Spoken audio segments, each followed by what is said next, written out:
Bonjour à toutes, bonjour à tous. Bienvenue sur ma chaîne YouTube Miss Life Balancer. Ton temps est vraiment précieux et j'apprécie vraiment que tu prennes de ton temps pour regarder cette vidéo. J'ai pour projet de publier une vidéo tous les mercredis. Donc pour ne rater aucune vidéo, je t'encourage à t'abonner à ma chaîne en cliquant sur le bouton en dessous. Et aussi si le contenu te plaît, si tu adhères à ce que je viens de partager avec toi, de cliquer sur le bouton, le petit pouce pour me donner un like. Il y a quelques années de cela, je vivais dans un autre appartement et j'avais un couple de voisins qui se disputaient assez souvent. C'était plutôt des disputes verbales. Mais un jour, la dispute est allée un peu plus loin et sans entrer dans les détails parce que je ne connais pas vraiment leur histoire et je n'ai pas envie de juger, j'en suis venue à me poser la question: comment est-ce qu'on peut faire pour se mettre dans de telles situations et surtout pour rester dans des situations compliquées comme cela?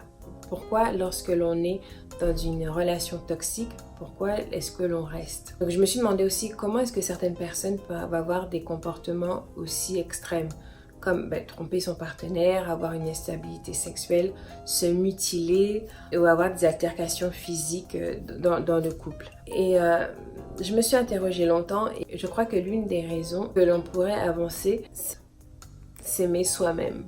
Avoir une forte estime de soi, c'est souvent la conséquence de se dire que l'on a de la valeur. Réaliser ce fait est vraiment important dans la construction d'une vie heureuse, épanouie et sereine. Lorsque le partenaire ne s'aime pas lui-même, il arrive aussi dans la relation avec quelque chose qu'on appelle le bagage émotionnel.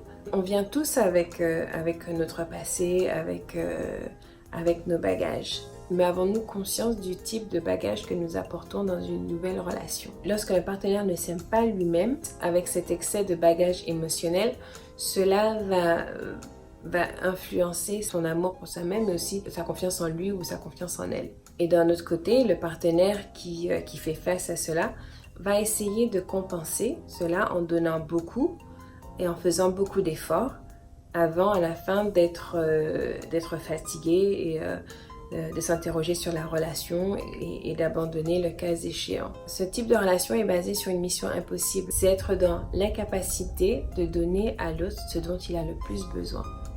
C'est s'aimer lui-même ou s'aimer elle-même. Le manque d'amour pour soi-même est souvent relié à l'enfance, à l'environnement familial ou aux mauvaises expériences. Et bien souvent, on n'a pas le contrôle sur ces choses. Cependant, il est vraiment important de réaliser que les traumatismes du passé ou les drames du passé n'ont pas forcément le pouvoir de nous empêcher d'avoir une bonne vie maintenant dans le présent.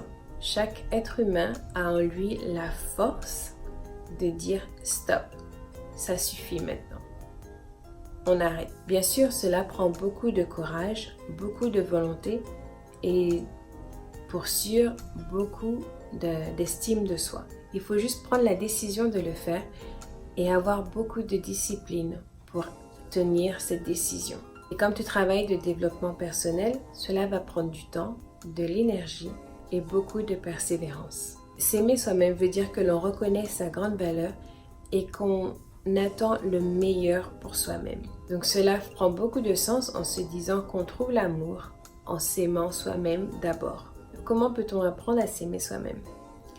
Eh bien, il est recommandé d'avoir beaucoup de loisirs, d'avoir du fun, de s'amuser, d'avoir beaucoup d'introspection, d'essayer d'analyser, de voir ce que l'on aime, ce que l'on n'aime pas, beaucoup d'exploration, méditer aussi et répéter aussi beaucoup d'affirmations positives. Pour les chrétiens aussi, je vous encourage à passer un peu de temps dans la Bible pour découvrir de nombreux versets qui nous parlent de notre valeur et de l'importance que nous avons sur terre et dans notre entourage. Peu importe ce qui s'est passé dans le passé, peu importe ce que les autres disent sur toi, peu importe à quoi le futur ressemble, tu as de la valeur et tu mérites le meilleur dans cette vie. C'est en réalisant cela que tu attireras beaucoup de succès beaucoup de choses positives dans ta vie. Merci encore d'avoir regardé cette vidéo. Je t'invite encore à t'abonner à ma chaîne, à aimer la vidéo si le contenu t'a plu. Et je te souhaite une bonne fin de journée et je te donne rendez-vous mercredi prochain. Bye bye!